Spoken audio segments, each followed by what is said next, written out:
I saw him tell a founder once that I'm in Bombay and the India-Pakistan war is going on and my house is getting bombed. What the fuck is wrong with people? This guy actually followed common fuckboy template. Best analogy as I read was New York City. Are we dating the same guy? SS. Are we are we hiring the same guy?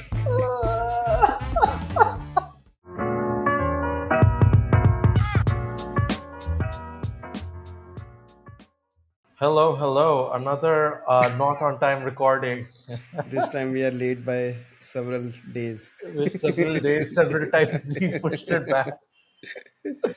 Yeah. Uh, How long can we blame it on the editor? no, this time it's my fault. Huh? So we uploaded the last video and everyone was like, "I thought you will talk about Soham Parekh."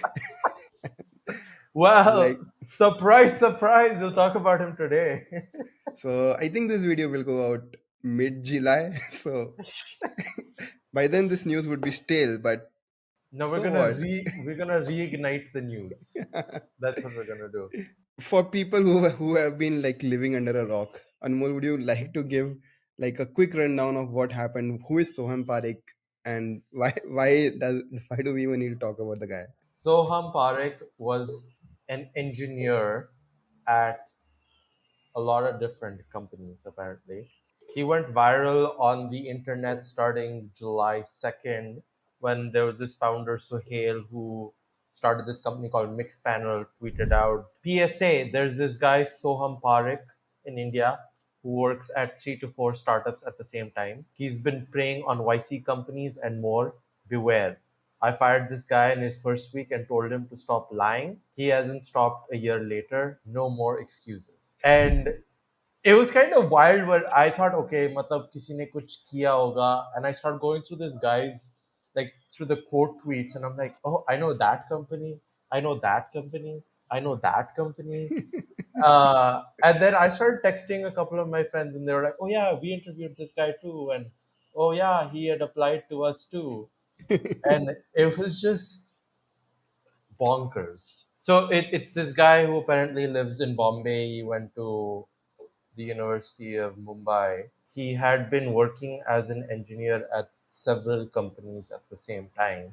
He was incredible at cold outbound. We'll talk about his emails later. At least from what like I've seen several founders talk about him on their tweets or on interviews.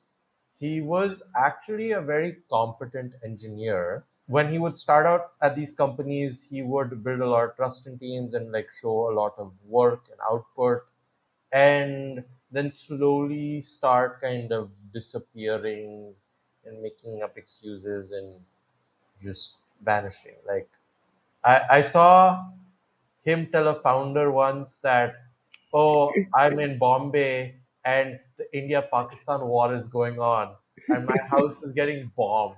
And I'm like, what the fuck is wrong with people?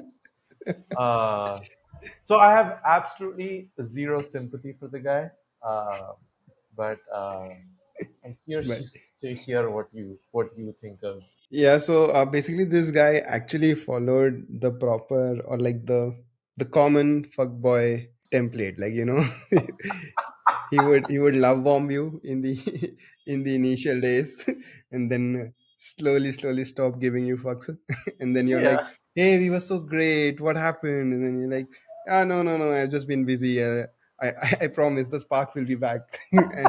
And it never came back. The best analogy I read was New York City. Are we dating the same guy? SS. Are we are we hiring the same guy? So Oh, yeah, I mean, this was yeah. this whole No, but saga it's was. it's yeah, it's also so like the whole there's just so many like weird tangents to the saga where he was working for like one of these SFYC companies called Sync Labs or something, and he'd like Yeah, routinely show up in their YouTube videos. But yeah, he's not in America on a work visa, and he kept on telling these companies usko apna O1 mil jayega, O1 mil jayega, but it just like so much weird shit. I'm honestly a little surprised and disappointed that no Indian media house has actually gone and investigated this further. They have. Because no, it's all just the fucking tweets pe unne story bana di. Correct, correct. Yeah, that Yeah, makes sense. there's like these journalists are in fucking Bombay. They can go find out his history and go like write an investigative report on this. But no, fucking everyone's just gonna make clickbaity articles and not do fucking proper work. Makes sense. So I found this guy's GitHub handle. It's Satya hyphen Nutella or Nutella, however you want to pronounce it. I think that's Um, actually a different guy, no? no, that's the same guy as per a lot of people. Because there's a different Satya Nutella on Twitter. Huh, this is GitHub, Satya hyphen Nutella. Ah, okay. If you look at his contributions in the last year, there are 3,500 contributions. So the guy is definitely not slacking off.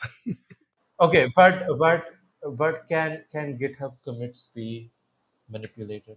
Yes, yes, yes. Obviously, I mean, I'm guessing there would be some manipulation going on. I mean, just look at it from a recruiter's eyes, Yeah, right? yeah. You see a GitHub contribution chart completely green, even on Sundays and Saturdays. What more do you want? You will definitely give the guy some interview time. And I think one thing that everyone was saying was he was pretty good at interviewing, Yeah. whatever that means. I guess he's a pretty good lead coder, or maybe he figured out that these are the questions that every company asks, especially if, let's say, you're in YC. And I think he basically sort of went through those questions a lot, I'm guessing, and then he got very good at interviewing. And that sort of helped him getting overworked, right?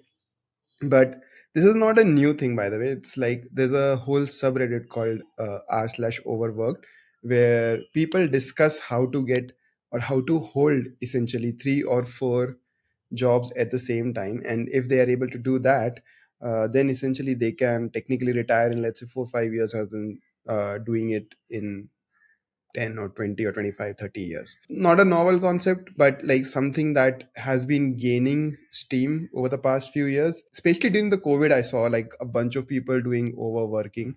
I have friends who hired people and found out that they were sort of overworking. And to be honest, like, okay, my official stance on this whole thing is I don't think moonlighting is a problem, given that everyone knows that you are doing that, Yep. Yep. right? If your company says, if you've told your company or your whoever manager and that you're moonlighting, and right, they have sort of said it's fine, I think that's totally fine. Generally they will say that it's not fine, and then it's your choice to sort of shift a company that will allow you to do moonlighting. Because generally the social contract or even the legal contract in most of the cases are like you cannot work at multiple places. Yes. So morally, sure, there's a problem. Ethically, sure, there's a problem. But legally also there can be a problem. So ideally, if you are going to do moonlighting, you should let the company know, let the people in the company know. There will obviously be cases which will say, hey, we don't want to allow this. In that case, you change the company, Yeah. right? Yeah. Any But competent. Soham's not actually in the wrong, legally speaking, though. Hmm? Because what a lot of these companies do is they cannot hire folks like Soham in America as a full-time employee, so they hire him as a contractor. Okay. Now, as a Oh. contractor, you are not legally obligated to have a single client. Now, the expectation is that Soham didn't have multiple jobs, but she's actually not really at fault here legally. Damn, I did not realize that. The I think the main issue is he just wasn't able to keep the work up. Yeah, he Like wasn't yeah, contributing as well as people thought based on the interviews. That yeah, was obviously a big part of the yeah, problem. yeah. Like if he had 2 jobs or 3 jobs and he was able to meet his expectations for all of them, I don't think people would have had as much of an issue as they are having now. Like I think the crux of the issue is he got several jobs at a time. He was not able to do well at any of them. He got fired from them. He found 3 more jobs, and then he repeated this across the entire ecosystem of companies. I think, yeah, I mean that was definitely a big problem, that he was not he was not doing well in any of his jobs, and that has been highlighted over and over again. But yeah, I mean, this was just like, for the whole, how many days it was like, this thing just blew up like nobody expected. I think everyone had a conspiracy theory that this is a new AI agent being marketed to us. But yeah, Did you also think that? no, I didn't think. I was like, Okay. ये बंदे ने कुछ scam किया है. Yeah. Uh, no, because it was like I had spoken to multiple friends who had interviewed him or like seen his emails from like a long time ago, and I was like, if it was something like marketing related, it would have been like quick flash in the pan for like him being active in the past for the only like last 2 3 weeks or last 2 3 months. But there's stuff going back over a year about him from folks I had heard. So I was like, surely this is not just a stunt. Yeah. Did you see his interview on TBPN? Yeah, sort of. Did you? I did. What did you? What was your thoughts on? So the interview was more of like, I am poor, I am this, I'm that. Like, he could have spun it out much better, I think, Yeah, I feel like he took no accountability for any of his for sure. actions. Yeah. Yeah, I mean, he tried to make it seem that he was sorry, but he was, by his actions or words, he really was not. It felt like that. What did you feel? I thought he was not remorseful. He did not give a fuck. I did not believe his story at all. Like, I mean, okay, like, did you see our friend Mahesh's tweet about, oh, like every time Indians get caught, they resort to the मैं तो poor था, मेरे को पैसे चाहिए थे, and like, okay, on some level, if there is a valid reason for that story, I'm here to hear it. But this dude was pulling in 30 40 thousand dollars a month. Yeah. Your poor thing sort of goes out That's of the what, window in yeah, like 3 months. yeah. That's what like a top end entry stage engineer makes in a year in India. Never. No, man. That's in a year. Yeah. Yeah, Yeah. in a In a year, year. in a year. In a year. So like, Correct. how are you like? Like, Bombay is not that expensive. Like even rent in Bandra is not more than a lakh a month. So I don't know what he was on about. I mean, 30K a month, I've never pulled in, like personally. I mean, as a company, sure, but like Skill personally, I've issue, never pulled in. skill Yeah, for issue. sure. Seems like that. You could be out here working with 10 YC companies at a time, Yeah. and we're here So, making fucking podcasts.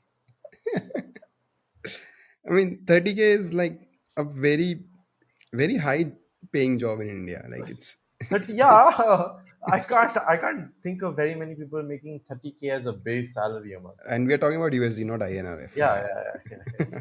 But yeah, I mean, so even if he had like 3 jobs, and I think 120K is generally what people pay. Uh, 120 to 160, upward to even one like 200. yeah, I think 200 and all, you need to be in the US for that, I'm guessing. You cannot do it in India. अच्छा ठीक है Um, fair.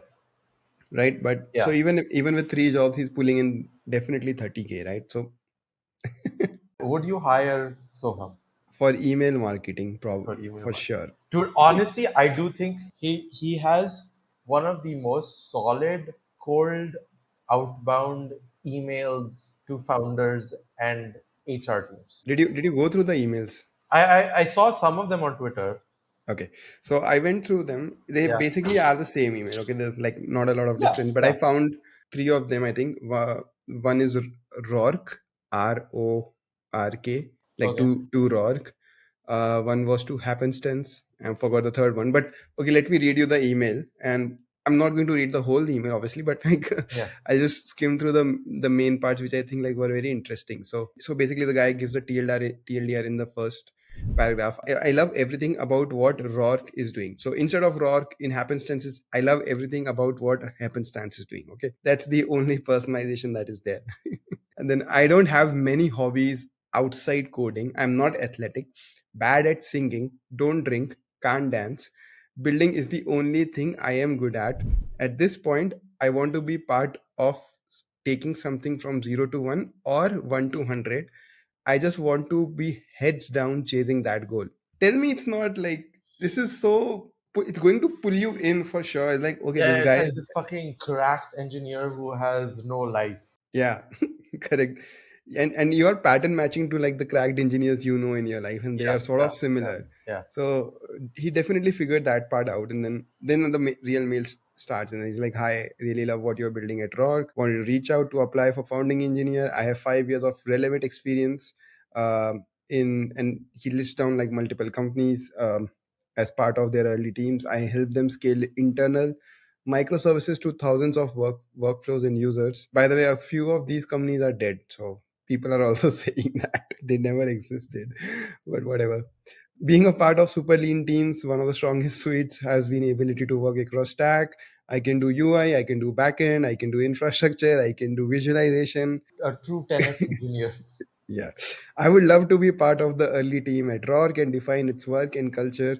Looking forward to hearing from you soon. Like, what else do you need to hear from this guy to say, okay, this guy might be a good fit, right? Yeah, yeah. Obviously, now he needs to crack the interview. That part still requires skill, but this is a copy pasteable Yeah. email that But you it is can. a very well written, copyable email. Yeah, for sure. And I think I'm guessing the guy must have applied to many of these, Yeah. created a funnel, figured out what worked and what did not He work. basically, this is like a great like sales guy. He perfected his pitch across the first couple of companies and then just built a full pipeline. These are company I'm going to reach out to. These I've made to the next stage. These are my customers, and then you have his long tail of churned customers. I think if this guy would have just said that instead of hiring me, I have a company, I have developers, I can build it for you, this would have been like maybe a multi-million dollar business, maybe. I disagree Why? because They wouldn't have hired. yeah, early stage companies in America don't want to hire agencies or companies doing. I know you work with a lot of folks. My sense is YC kind of companies do not want that. So from my experience, they have a core skill set, and then they have things around that. So they generally tend to hire people for things around the core thing. So for example, most of my clients now, their core team is ML engineers, but ML engineers are not good with, let's say, application development or mobile development. So that is where we come in. We sort of do it for them. But do you see like even like teams that it's like four like a team of 4 or 5 people, like maybe two founders plus two founding engineers plus one kind of all round guy wanting to work with someone like you, or is it Yes, slightly more? generally. So these are founders and the founding engineers generally would be of the same skill set in that case. That is what I have seen. Obviously, if they have hired somebody to do application development, or like they were able to hire somebody, uh, that's fine. Generally, at least in the current AI wave, is what I've seen, that Okay. these people are Yeah. generally more of the ML guys or the data scientists or those kind of people. They can create the models, they can do stuff with models, but they don't know React. They don't know React Native. You can technically vibe code all those things, but I Uh, think so at 30-day mark is when they realize, okay, they need to sort of talk to somebody. Obviously hire somebody, but hiring is a bit riskier. You don't know how to sort of judge the person as well. So that is where yeah. people So sort if of. you are a company that has been scammed by Soham in the past, you should reach out to Shobhit and hire his company instead. So you Yeah, should for run like sure. an outbound campaign on this, like Yeah, man. I screwed should. by I should. screwedbysoham.com. So, Has there been a Soham in your life that has screwed you over? Hire us. We have dozens of Sohams that are real and only work on one project at a time. yes. So but I think one big takeaway for me that I shared with a bunch of people was, I know some developers, okay, in India, like they are decent devs, but they have not been able to crack jobs, let's say, outside of India. To do that, what they do is they only do DSA, or let's say application development. I'm like, guys, that's not going to help Yeah, you. yeah, yeah, yeah. Just learn to copy paste this email and send it to No, 5 people but for a I week. don't I don't think that's enough, to be very honest. I will say my sample size of interviewing developers is much lower, but I've been interviewing engineers for some of my companies in India now, and I've interviewed at least a couple of hundred people in the US having worked there as an engineer. And Indian developers, at least the folks I have interviewed, suck at explaining what they're writing, suck at communicating, and are just not like, the soft skills are not there where an American company is gonna have built a lot of trust in you. Communication and that trust building is so much more important when you're working as a remote employee, that I don't know if just doing DSAs or writing cold bound is going to cut it. Correct. That's what I'm saying. Like these guys think that doing DSA is going to cut it. I'm saying you got to learn communication. You need to learn. Sorry, not but basically you need to learn communication. Developers in India cannot write an email. They only think in messages. Okay, text messages. So without Slack, if I tell most of the developers that I know, can you give me the problem statement in an email? I'm not. I am like fairly certain they are not. They will not be able to execute that. It all boils down to our education system and not teaching people how to write. Correct. Yeah, we do have like a checklist driven mindset all over Yeah, the country, yeah. including education, including your own career and everything. People are like, I need to improve my resume score. Right, because somebody somewhere has said that. And yeah, and it's not just these guys here. I mean, I've seen a bunch of content creators, influencers.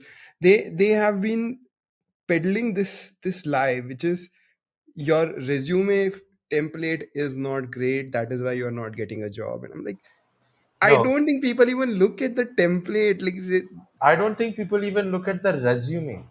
yeah, correct.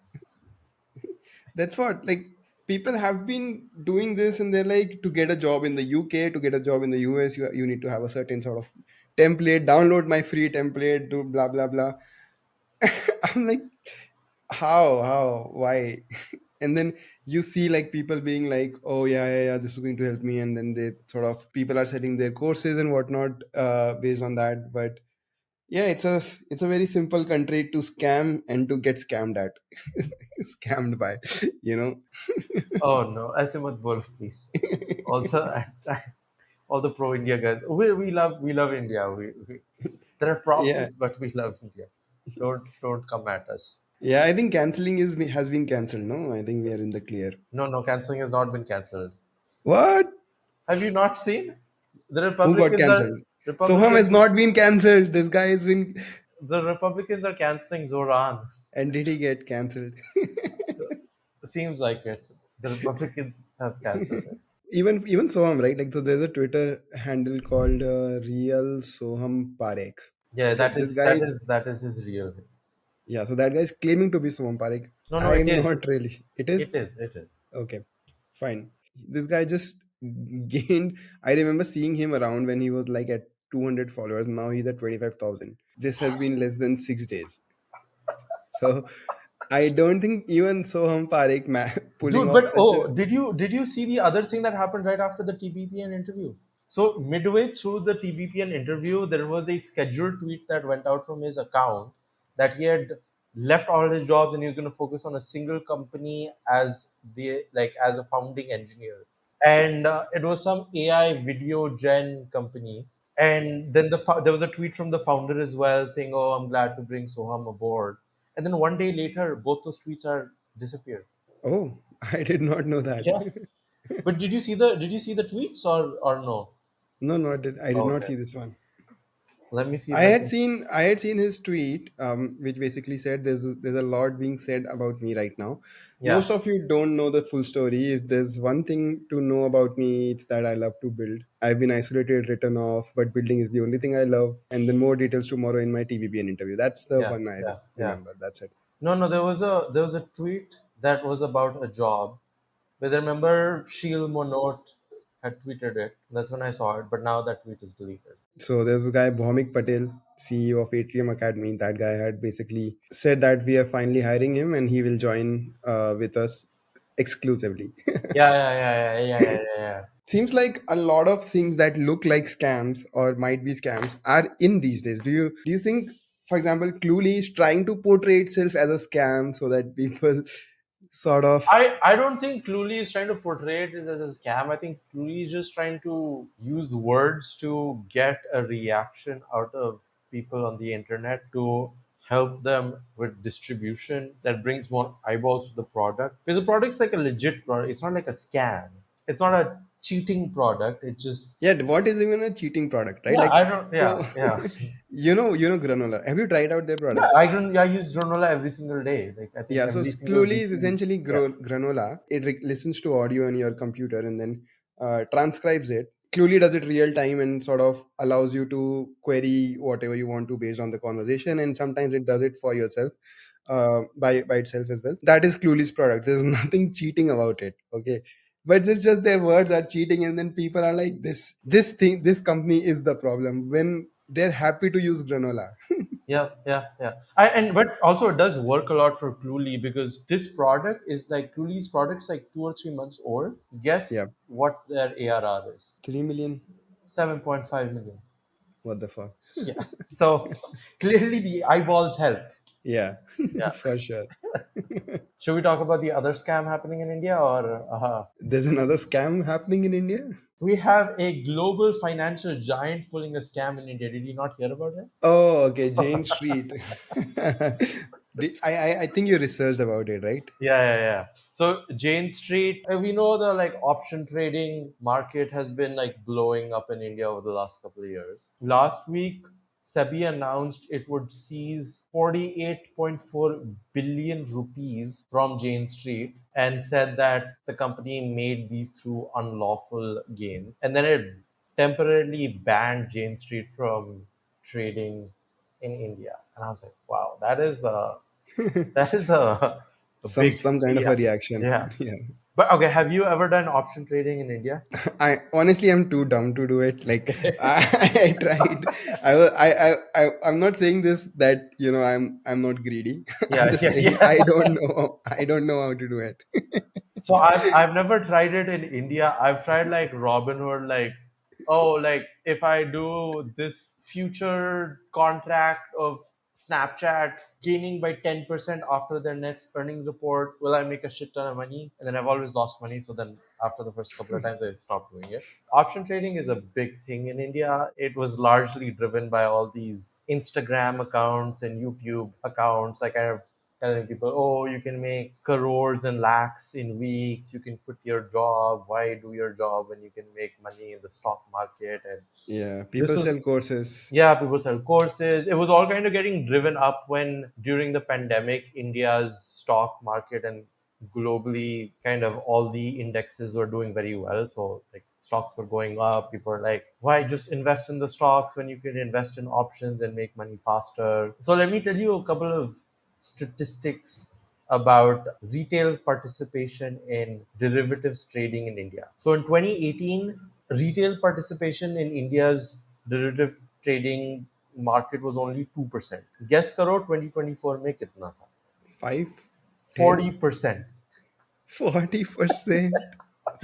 So retail participation went from like basically not being there to being half of our derivatives market. Why do we even have options in futures? I think, is it literally to gamble, or No, does I it? mean, yeah. So essentially, retail and option trading means maybe like slightly more speculative bets. But essentially, what you can do is you are buying a contract of leveraging your capital when you predict some company is going to move up one way or down one way. My assumption is I can buy a contract of this stock getting marked up to this amount or by a certain date, and if that hits then I can then sell off that contract or make a shit ton of money, and you're able to do that on a By like paying a small leverage. fee? Yes.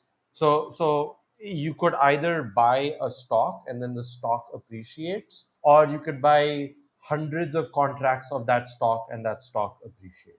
Yeah, so the way I had understood it was, there's generally like the most famous story, which is, let's say you are McDonald's and you want to buy potato. and potato, whatever, right? And the potato price will keep on fluctuating over the year, but you want it at a certain price because that's how your business works. So you buy futures for certain price, and which means that on this price you will get potato for this rate.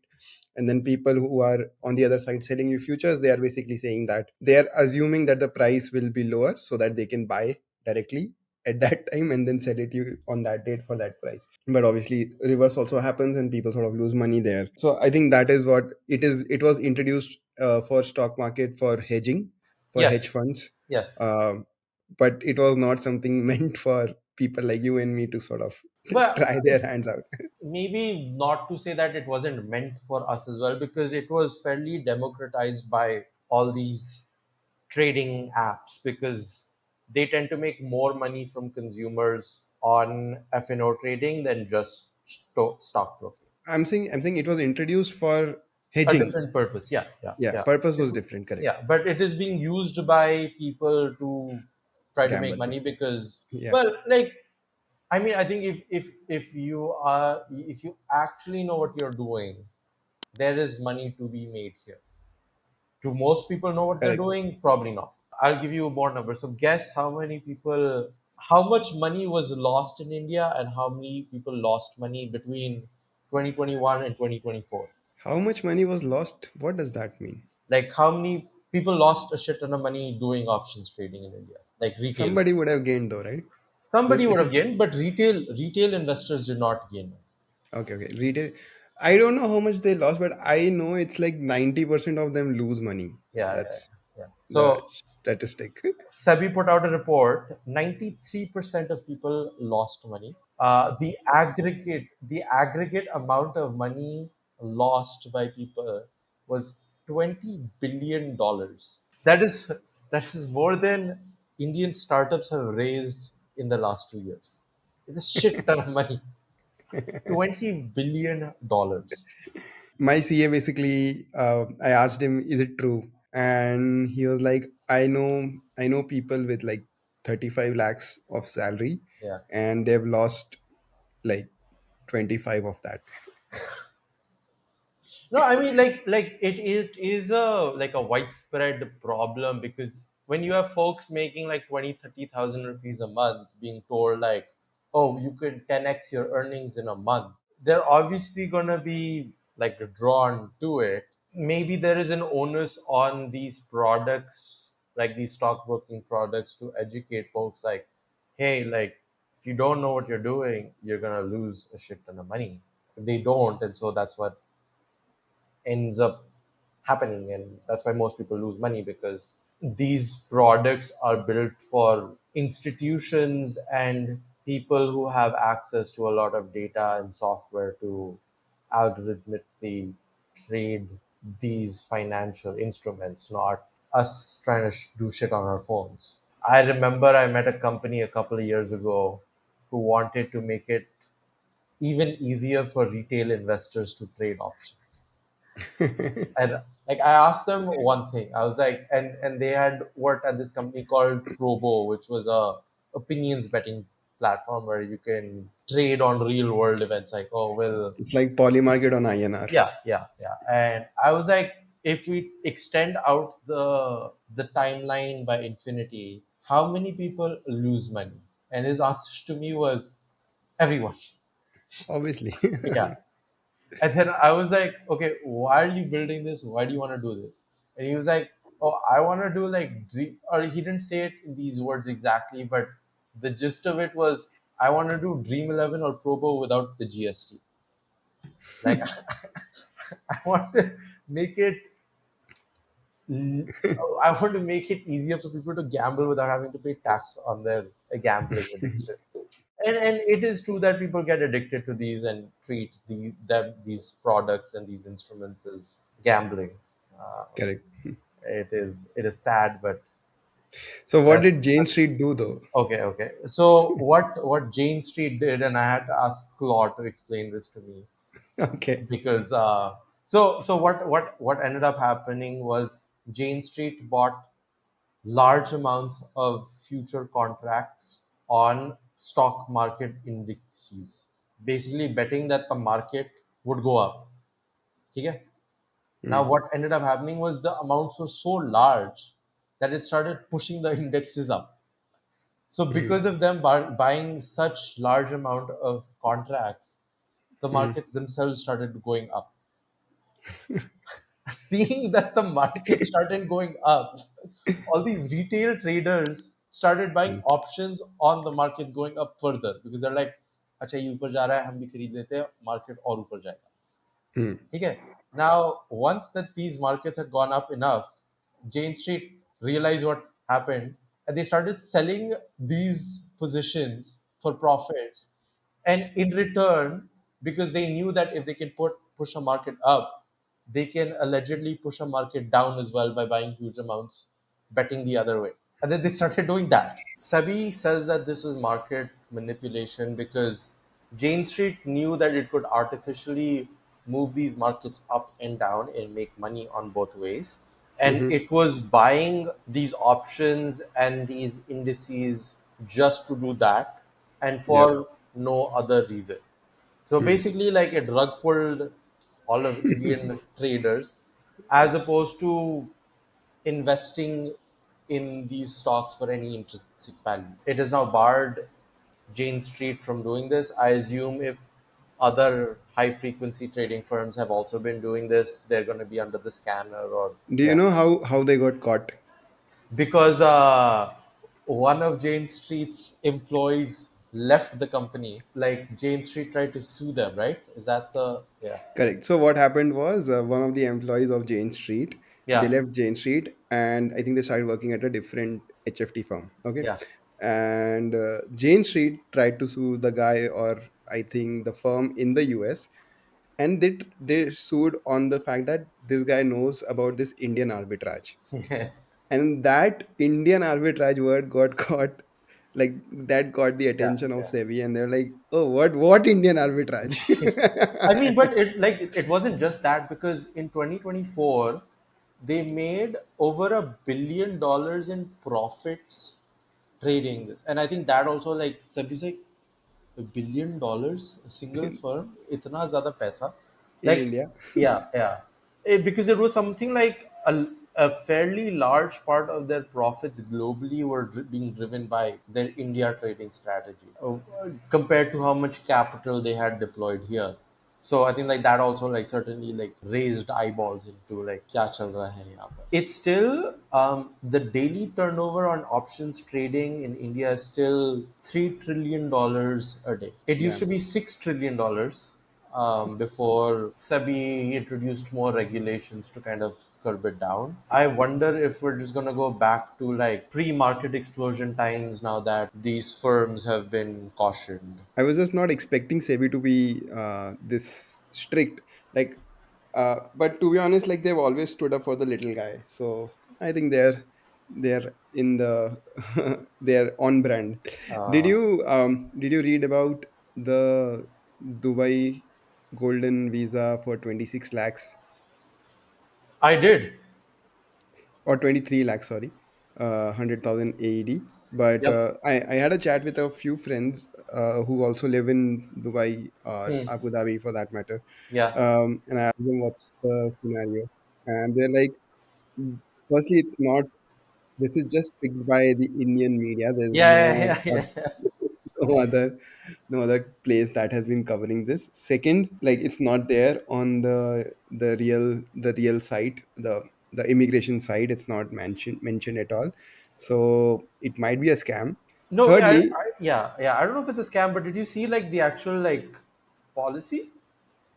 no, I couldn't find it. Well, because it apparently is nomination based. So that was So, already always the case with golden visa, though.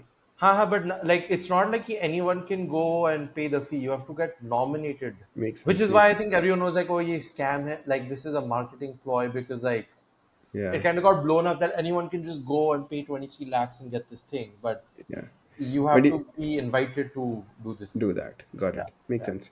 And thirdly, my friend was like, if you just want to immigrate, you can register a company for 1,000 AED, Okay. and you can get a visa for 3 years. Just you need to prove that this company will work in tech or software. Okay. So, uh, You don't need to pay 23 lakhs anywhere. So you can create like a Dubai branch of your Hmm. consulting firm and immigrate to Dubai for 3 years if you wanted to. I think after 3 years they will want to show proof, Yeah, show yeah, that you actually worked. yeah. But if you are a genuine person, I think you can definitely do that. Not bad. Yeah. So are you moving to Dubai then? I don't know. I was tempted initially, but then I was like, why fix something that is not broken yet? I Fair, mean, fair. I mean, you always sort of think of going outside of India, but then, like, India also has its own pros. Yeah, yeah. No, as someone, I think if everyone has the opportunity to live outside India, they should go try it. But then Hmm, ultimately, you will find where you enjoy living more. correct.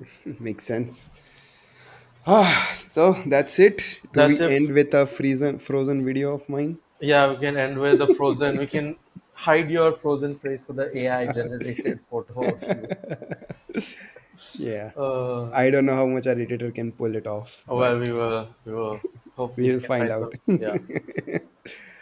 Cool, man. Thank you so much for watching. I think, Anmol, you should say this. Yes. Yeah. Fair enough. Thank you. If you are still watching, thank you for tuning in and watching us. Please subscribe, hit the like button, comment.